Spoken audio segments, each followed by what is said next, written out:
Olá pessoal, graça e paz a todos os seminaristas. Vamos para mais um vídeo aula do nosso seminário do IBBC, essa turma da apostila 3. Nós paramos na página 113, o vídeo anterior, prosseguimos na 113 com o título desse estudo, é o escolasticismo, ok? O termo vem do grego escole, que significa escola. Tendo se originado nas escolas, o movimento foi chamado de escolasticismo ou escolástica. Suas raízes estão em Anselmo e em outros teólogos do século XII, que substituíram os pais da igreja como os principais guardiões da verdade. O escolasticismo foi uma tentativa de racionalizar a teologia, enfatizando mais a razão em detrimento da fé. Algumas causas apontadas para o surgimento desse movimento que mudou a forma de se fazer teologia são: primeiro, a necessidade de tradução das obras de Aristóteles para se fazer uma correlação com a teologia. 2. O interesse das novas ordens mendicantes pelo uso da filosofia. Tomás de Aquino era franciscano. Terceiro, a expansão das universidades deu abertura ao movimento intelectual.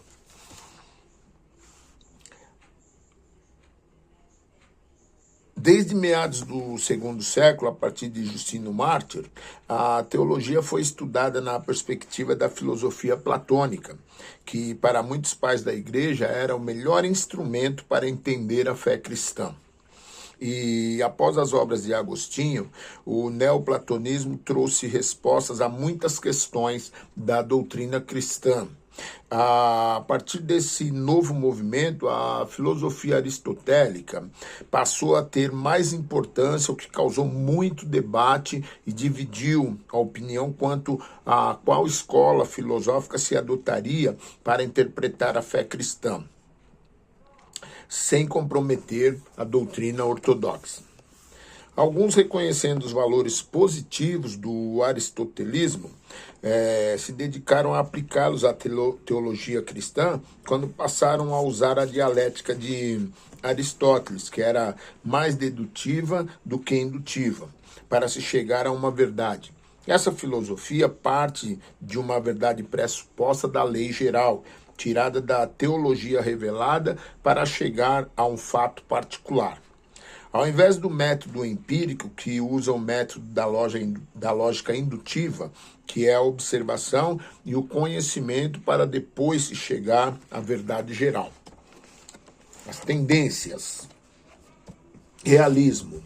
O maior representante era Anselmo, cuja máxima era: creio para que possa conhecer.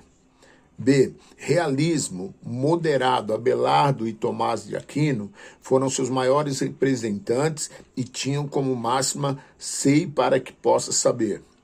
E o terceiro, C, nominalismo. A revelação só pode ser feita com base apenas na autoridade, independentemente da razão. Seus representantes foram Rosselino e Guilherme de Ockham.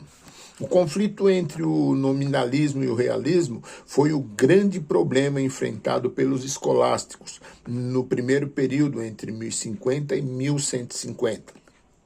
No período áureo do movimento, entre 1150 e 1300, conhecido como autoescolasticismo, o realismo moderado, defendido por Tomás de Aquino, triunfou sobre o nominalismo.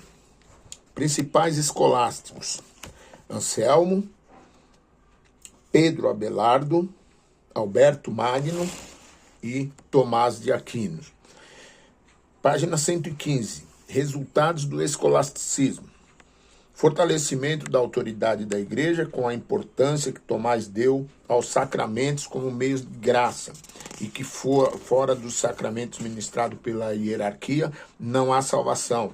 A igreja com isso se fortaleceu. A separação do secular e sagrado que a doutrina tomista causou com a ideia de que a razão precede a revelação como instrumento de conhecimento. Em especial, o nominalismo, com seu interesse pelo homem, afirmava que o indivíduo era mais real que a instituição. A obra de Tomás de Aquino deu à igreja medieval uma proposta de harmonização entre a filosofia e a teologia e a fé e a razão. Página 116. As universidades. No princípio, as universidades não eram instituições de ensino, mas corporações de professores e alunos cuja função era defender os interesses comuns, como garantir o grau de preparo que cada um alcançava. O escolasticismo e as universidades estavam interligados com a igreja, de maneira que na hierarquia havia muitas pessoas formadas por essas instituições.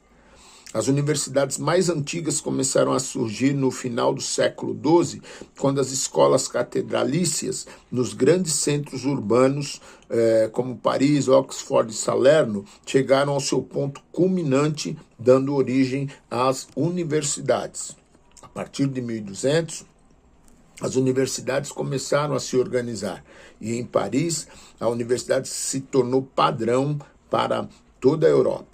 Ela era dividida em 4 faculdades, uma preparatória, a de artes, na qual era ensinado o trivium, gramática, retórica e dialética ou lógica, e o quadrivium, agronomia, aritmética, geometria e música, e as 3 superiores, lei canônica, teologia e medicina.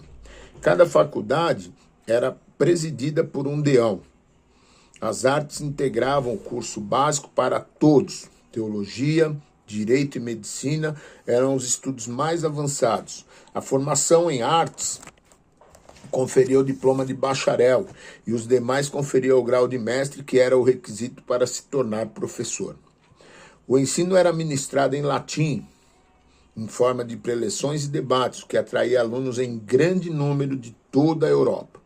Eram estudados os conhecimentos básicos da época e algumas universidades se notabilizaram em alguma área particular de estudo, como foi o caso da de Salerno, que se especializou em medicina, Bolonha e Ravenna em direito, Paris e Oxford em teologia. Os interessados em teologia tinham primeiro que ingressar na faculdade de artes, onde estudavam filosofia e letras.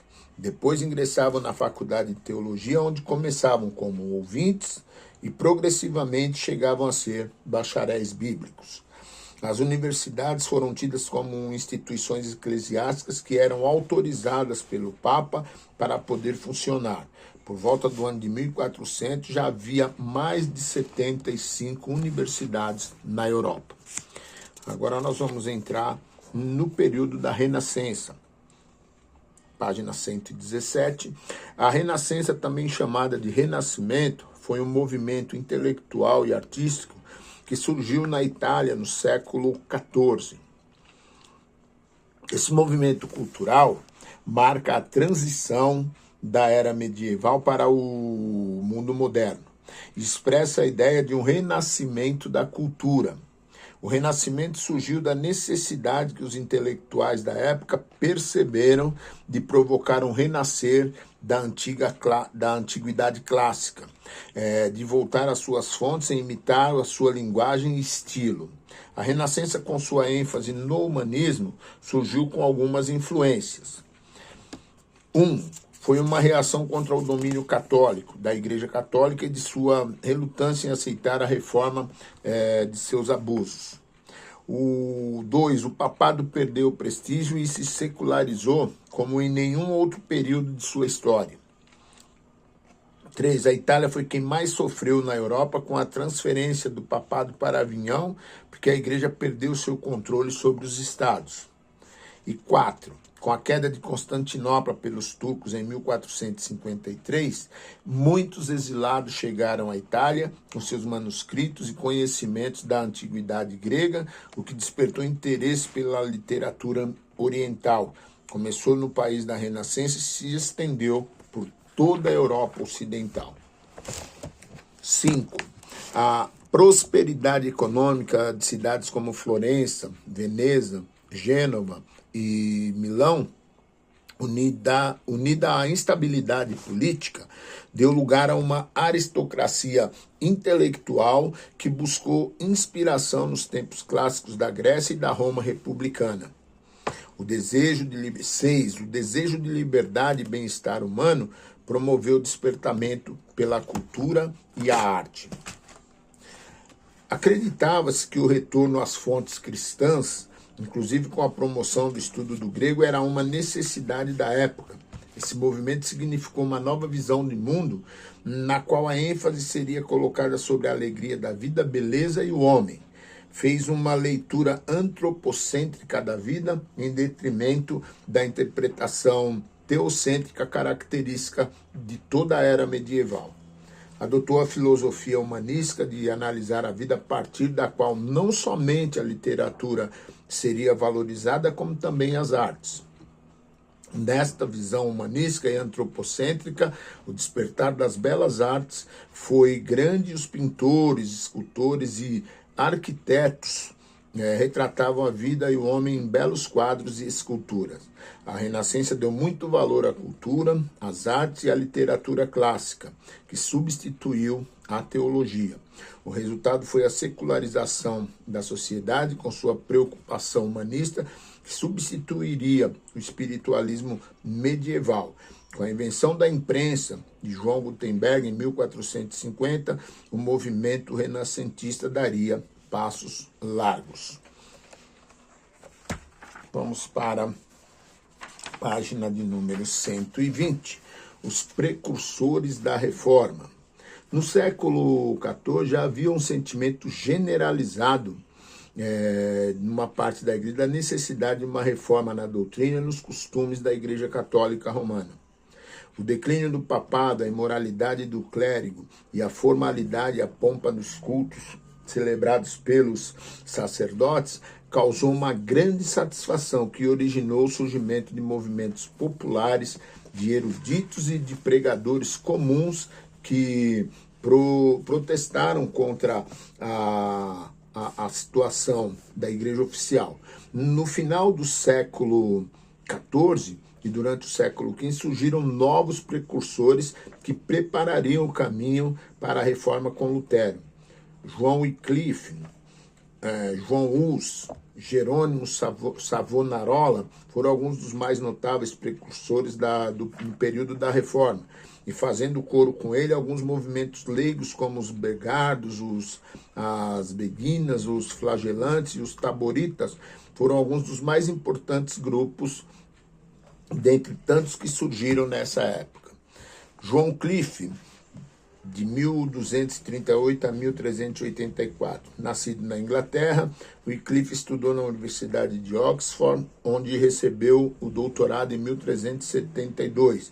Passou a lecionar na mesma universidade, onde foi considerado o teólogo mais competente do corpo docente.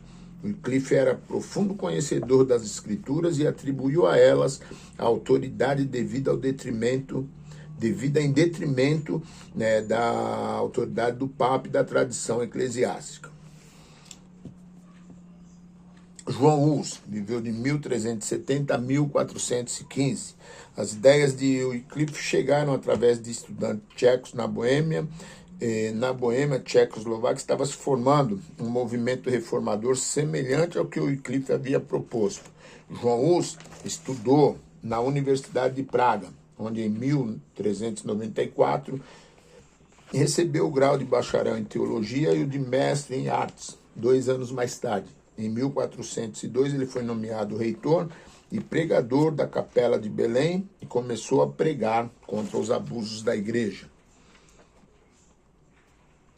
Bem, deixa eu retornar aqui. Em 1932, o arcebispo da Cantuária reuniu, nós voltamos na página 120 em João Wycliffe, reuniu um sínodo em Londres que condenou 24 teses de Wycliffe. Ele não pôde mais lecionar em Oxford e os seus seguidores foram presos. Ele, porém, não foi atacado em virtude do forte apoio popular. Morreu no exercício de seu pastorado em Lutterworth, em 1384. João Hus, em 1414, com a promessa de salvo-conduto, Hus viajou para o concílio de Constança, onde foi preso e julgado por heresia. Recusou-se a se retratar, por isso foi condenado à pena de morte, foi queimado em 1415. Os deu ênfase à pregação e ao sacerdócio universal dos crentes, que se tornaram marcas distintivas da reforma. Agora, João Savonarola, de 1452 a 1498, nasceu em Florença, na Itália, tornou-se um monge dominicano em 1474, foi um grande erudito e se destacou pelas pregações eloquentes. Pregou contra a corrupção da igreja e profetizava que a igreja teria que passar por uma grande tribulação antes de ser restaurada. Atacou os poderosos cujo luxo e avareza contradiziam a fé cristã. Quando foi eleito prior, superior de certas ordens religiosas de São Marcos, usou o púlpito para propor as reformas que lhe pareciam serem mais necessárias. Depois mandou vender todas as propriedades do convento para dar o dinheiro aos pobres, o que provocou a revolta da aristocracia. Inimigo do luxo e da ostentação, condenou o uso de joias, das sedas e de vestidos exuberantes. Ele promoveu uma queima de vaidade, onde os trajes, perucas e joias eram queimados no centro da praça principal da cidade. Logo, seus sermões o colocariam em conflito com o Papa Alexandre VI, que o excomungou. Condenado, ele foi torturado e enforcado e depois queimado em 1498. Anos mais tarde, Lutero o consideraria um mártir do Evangelho. Nós paramos na página de número 121, retomamos no próximo vídeo na mesma página com os movimentos populares. Amém? Deus abençoe. Boa aula, faça as recapitulações. Assim que terminar a série de vídeos, eu já vou colocar os slides com todo o conteúdo pertinente das provas. Não deixe de fazer as recapitulações. Deus abençoe a todos, uma boa aula.